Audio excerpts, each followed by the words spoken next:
Alora's POV. Alora, malilate ka na, sabi ni Beatrice sa akin. Humiwalay ako sa kanila hanggang sa muling pagkikita natin, ngiti kong sambit sa kanila. Umiiyak pa rin si Susie.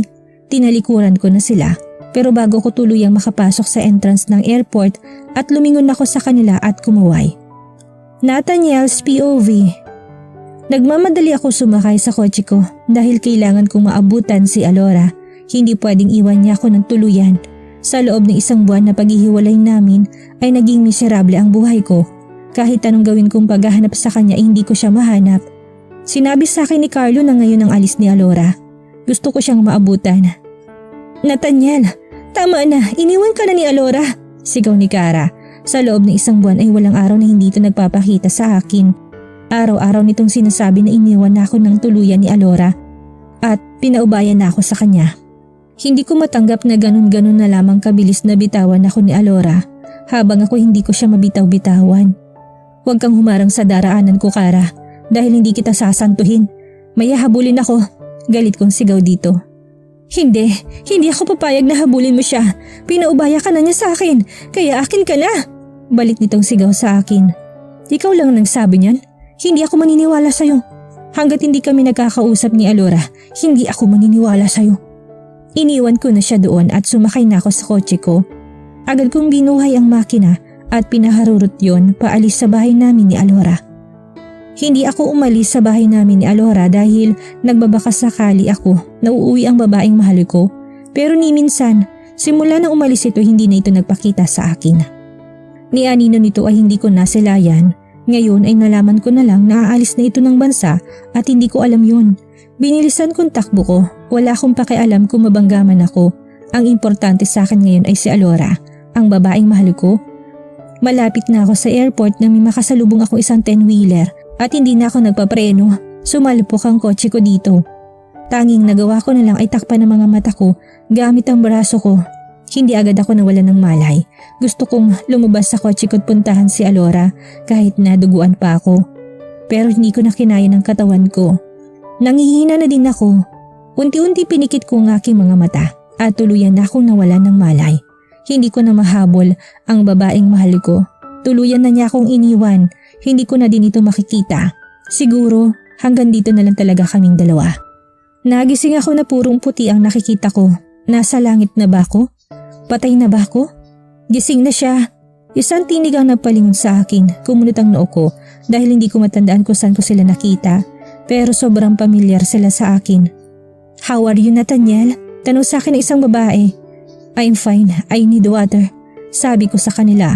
Binigyan niya ako ng tubig. Ininom ko yon at naubos ko naman kaagad. Dahil uhaw na uhaw ako, ginala kong tingin ko sa kanila. Wala talaga akong matandaan ni isa sa kanila. Who are you? At sino sila? Nagsihapan ang mga taong nandoon para bang hindi sila makapaniwala sa sinabi ko. Isang linggo din ako na walang maalala. Nakalimutan ko ang lahat kahit ng mga kakilala ko. May isang babae lamang na kahit anong taboy ko ay hindi ito maalis.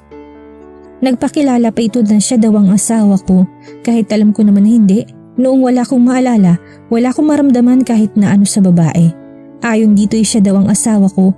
Pero noong bumalik ng mga alaala ko, saka ko lang naisip na kahit kailan ay hindi ko minahal ang babaeng yun. At kahit kailan ay hindi ko naging asawang babaeng yun.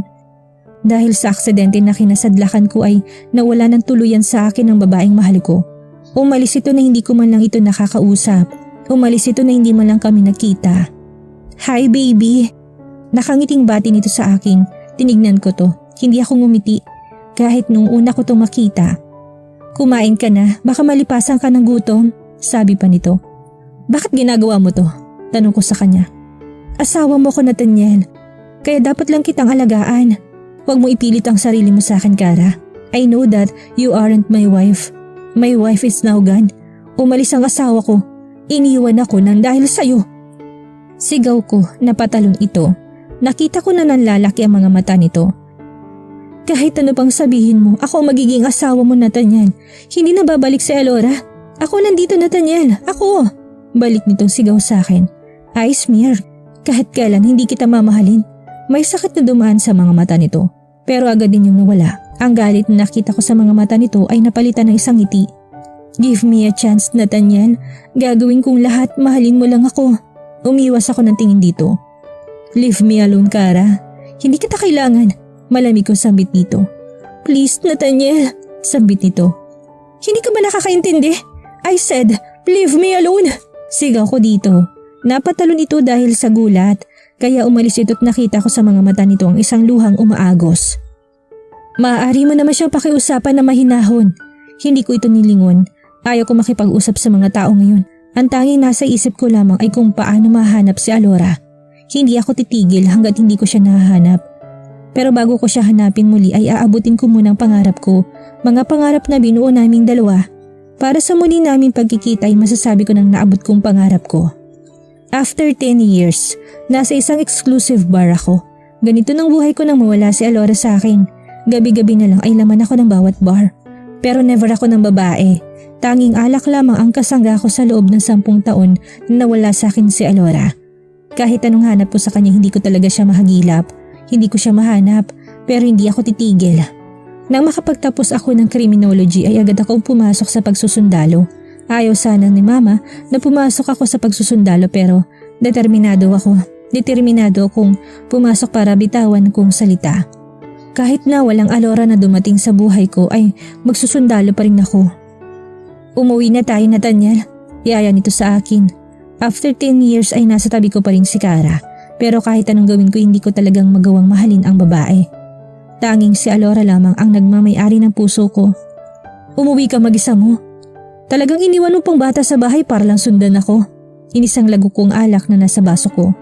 Hindi kita pwedeng iwan dito. Lasing ka na. Hindi ka pa talaga nakakaintindi o talagang nagbibingi-bingihan ka lang. Pasigaw ko dito. Nathaniel, tanging nasabi na lamang nito. Look, Kara, 10 taon na pero hindi pa rin kita nagawang mahalin. Yes, nasa iisang bahay tayo pero hindi ko magawang ibaling sa iyong pagmamahal ko. Tanging si Alora lamang. Nakakaloko naman, Nathaniel. 10 taon na nakakaraan pero pinagmumukha po rin sa akin na hindi mo ko magawang mahalin. Ang sakit-sakit na, Nathaniel. Bakit? Sinabi ko ba sa'yo na mahalin mo ko? Hindi naman, hindi ba? May choice ka pero nanatili ka. Don't worry, matutupad ang engagement party na pinapangarap mo. Pero hindi tayo magpapakasal. Sabi ko. Tumayo na ako't muntik nang matumba dahil nahihilo na ako. Tama nang nainom ko. Pampaantok lamang to. Sa kondo na muna ako uuwi dahil hindi ko kayang makasama si Kara sa isang bahay. Pumasok ako sa kotse ko at binuhay ang makina doon. Pinatakbo ko yon, hindi naman kabilisan dahil ayaw ko maaksidente. Hahanapin ko pa si Alora. Sana this time may makita ko na talaga siya. Sana hindi ako mabigong muli. Nakarating ako sa dating kondo ni Alora. Yes, sa kondo ni Alora ako tumutuloy sa tuwing gusto ko mapag-isa. Dahil sa kondo na yun ay nagiging mapayapa ang bawat pagtulog ko. Umaasa din ako na balang araw ay uuwi si Alora at sa kondo na yun siya uuwi. Pero sino ba ako para lokohin ang sarili? Alam kong hindi na uuwi si Alora. Kung uuwi man ay malabo na magpapakita to sa akin. Humiga ako sa kama ni Alora. Niyakap kong una nito na ginagamit noon. Nandito pang ibang gamit ni Alora. Sana'y bumalik ka na, mahal ko. Hihintayin kita. Kahit umabot pa ng 10 taon ulit. Tuluyan na ako nakatulog. Alora's POV. Hindi ako makapaniwala sa sinasabi ni Ate Erica sa akin. Ang akala ko'y malakas pa si Mommy. 10 taon kong tinikis na umuwi sa Pilipinas upang hindi kami magkita. Alam ko na masaya na ito sa piling ni Kara. Kaya hindi na ako nagabala na makibalita kina Susie. Thankful ako kasi kahit na alam nila Susie kung nasaan ako hindi nila sinabi kay Nathaniel. Ayaw ko nang guluhin si Nathaniel. Masaya na ito sa pamilyang binuo nito. Nakamit kaya nitong pangarap nito? Naging sundalo kaya to? Sana'y nakamit itong gusto nitong pangarap sa buhay. Magiging masaya ako para dito. Ate, uuwi ako please. Sabihin mo kay Mommy na hintayin ako. Huwag mo na siyang bibitaw. Pakiusap ko sa kapatid ko. Kung alam ko lang na malubha na si Mommy, sana'y umuwi ako noong nakaraang taon. Makakasama ko pa sana siya. Nag-file na ako ng resignation kahapon sa paaralan na pinagtuturuan ko. Yes, I am a licensed teacher. Isa na akong ganap na guro. Tinuloy kong pag-aaral ko after ko manganak. Sinong may iwan sa kambal? Hindi mo ba sila isasama? Tanong ni ate. Hindi na muna ate, baka iwan ko sila kay Macy at Remart. Sabi ko dito. Hindi ko naman akalain na magiging kapitbahay ko si Macy, ang kaibigan ni Nathaniel. Mabuti na lang ay napakiusapan ko to na wag sabihin kay Nathaniel ang sitwasyon ko. Ayaw ko na magulo ang buhay na lalaking mahal ko. Sinabi ko din kay Macy ang totoo. First, nagalit to kay Nathaniel pero pinaiwanag ko sa kanya na kagustuhan ko ang lumayo. Mabuti naman at may iwanan ka sa kanila. Oo nga ate mabuti nga't nandito si Macy. Nakilala na rin ni ate Erica si Macy. Stop it, Axel! Pasigaw ni ate Erica. Siguro nangungulit na naman si Axel dito. Nagkabalikan ng dalawa. Sa loob ng maraming taon na nawalay ang dalawa sa isa't isa ay nakita ko malaking pagbabago ni ate Erica. Hindi na ito ang dating Erica na nakilala ko. Pero thankful ako dahil ngayon ay masaya na si ate Erica kasama anak nilang babae, ang kanilang panganay. Hindi naman talaga nakunan si ate Erica. Tanging inilihim lamang niya ang sitwasyon dahil nanlalamig na si Axel sa kanya. Pero ngayon at nagkapatawaran na silang dalawa at namuhay ng masaya. Hihintayin kita, susundin kita sa airport.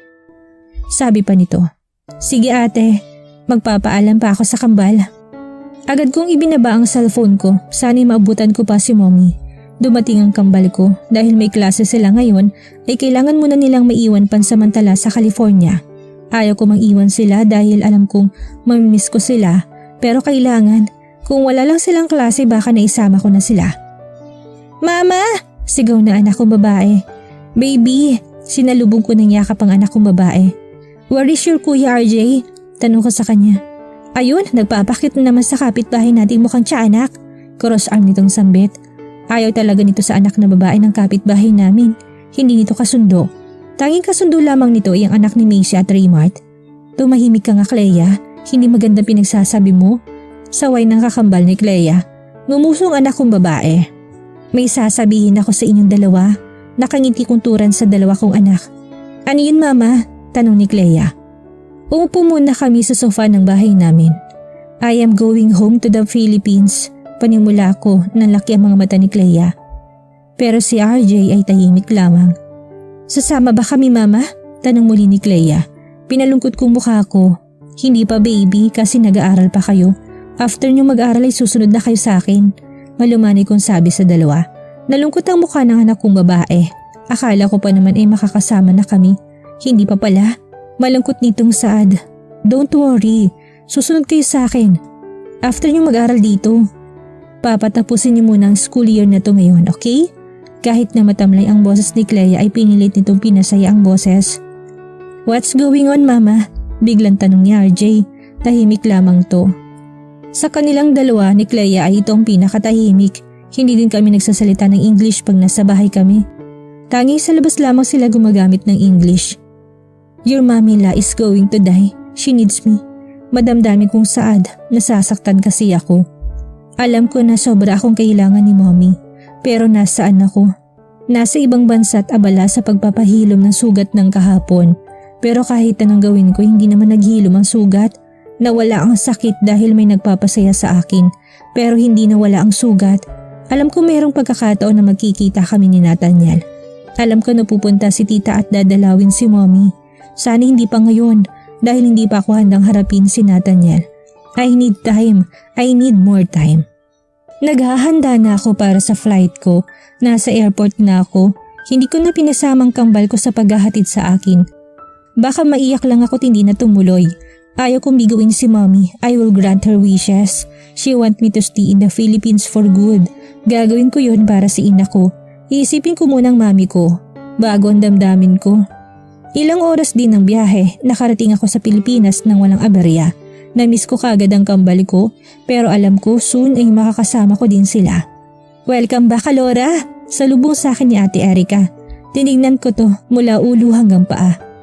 Mas lalong gumanda ang kapatid ko, hindi tulad noon na laging busangot ang muka. Laging salubong ang kilay. Ngayon ay maaliwala sa mukha nito at hindi na salubong ang kilay. Thank you ate sa pagsundo.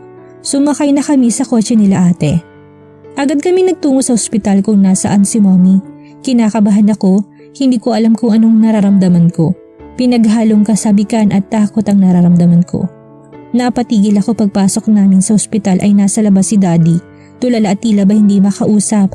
Agad ako nagtungo sa gawin ni daddy. Time of death, 12 p.m. Deklara ni isang doktor. Nalaki ang mga mata ko't hindi agad nag-sink in sa akin ang lahat. Alora, tawag nito sa akin. Doon lamang ako natauhan. Mami! Sigaw ko. Tumakbo ako papunta sa mami ko't niyakap ito ng mahigpit. Niyakap ko ng mahigpit ang aking ina na wala ng buhay. Hindi ko alam kung anong nangyari. Dahil nang niyakap kong aking ina ay nawalan ako ng malay. Hindi ko matanggap na wala ng aking ina. Hindi ko malang ito naabutan. Bumangon ako na magkamalay ako. Don't move. Saad ng isang boses. Nathaniel, tanging nasabi ko na lamang. Anong ginagawa niya dito? Oo nga naman, best friend ni Mommy ang ina nito. How's your feeling? Concern itong tanong sa akin. I am fine. Hindi ko siya magawang tingnan dahil alam ko sa sarili ko na hindi pa ako nakaka-move on. It's been 10 years. Sobrang tagal na pero hanggang ngayon ay nandito pa rin ang sakit. Napatingin ako sa kamay nito, sa mismong daliri nito. Walang singsing na pagkakatanda ng kasal na ito. Ngumiti ako na mapait. Oo nga naman, sino bang gustong malaman ng marami na kasal na pala ang lalaking nasa harapan ko? Hinubad siguro nito ang singsing. Magpahinga ka muna, mamaya ilalabas ka na. Malumani ni Nathaniel na sabi sa akin. Si Mommy, pumiyok ang boses ko dahil hindi ko talaga matanggap na wala na ang aking ina na naging sandalan ko noon. Sa mga panahon na sinubok ako ng panahon. Nasa morgue na, baka mamayang gabi ay uuwi ng labi niya sa mansyon niyo. Sabi nito sa akin. Umupo ito, hinawakan ni Nathaniel ang kamay ko, kumislot ako dahil hanggang ngayon ay nararamdaman ko pa rin ang kuryente na sa tuwing nadadantay ang mga kamay namin ay lumalabas. Napatingin ako sa kanya, mismo sa mga mata nito. Mapungay yun and I saw a longing in his eyes. Umiwas ako dahil ayaw ko mag-assume. Nandito lang ako, Alora. I am always here. Kahit na iniwan mo ko 10 years ago. Malumani ni Nathaniel na sabi sa akin.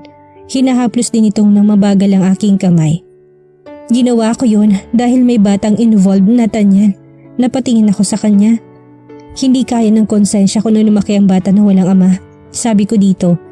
Kahit na nasasaktan din ako dahil lumaki ang mga anak ko na walang ama. I know, pero sana hindi mo ko binitawan. Nasasaktan ako. Nasaktan ako ng gusto nang magising ako sa ospital na wala ka sa tabi ko.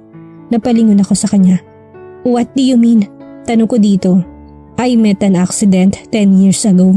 Hinabol kita. Papunta na sana ako ng airport ng araw na yon nang maaksidente ako. Nagising ako na walang maalala. Pero kalaunan ay bumalik ang alaala ko. Pero wala ka na. Wala ka na sa tabi ko. At alam kong kasalanan ko yun. Umiwas ako ng tingin dito. Stop blaming yourself. Hindi na natin may babalik ang nakaraan. Tanging nasabi ko dito. Pero pwede naman tayong magsimula, hindi ba? Magsimula tayong muli. Ibalik natin ang dati. Hindi ganun kadali yun, Nathaniel. Lalo na't may pamilya ka na. May asawa ka na. Asawa? Wala akong asawa. Deny nito. Ngumiti ako na mapait. Huwag mong i-deny ang pamilya mo, Nathaniel. May anak kayo ni Cara. Sumiryosong tingin nito sa akin. Oo, may anak kami pero hindi ko siya pinakasalan, Alora. Pagka-graduate ko ng criminology ay agad ako nag-enroll para sa army. Pagka-graduate ko sa army, pinagpatuloy kong paghahanap ko sa'yo. You think na magagawa kong pakasalan si Cara? No, hindi. Dahil hindi ko kayang matali kay Cara. You still my wife, Alora. Dahil hindi ko pinasa sa korte ang annulment, gayon din ang kopya na nasa kapatid mo. Napalingon ako kay Nathaniel.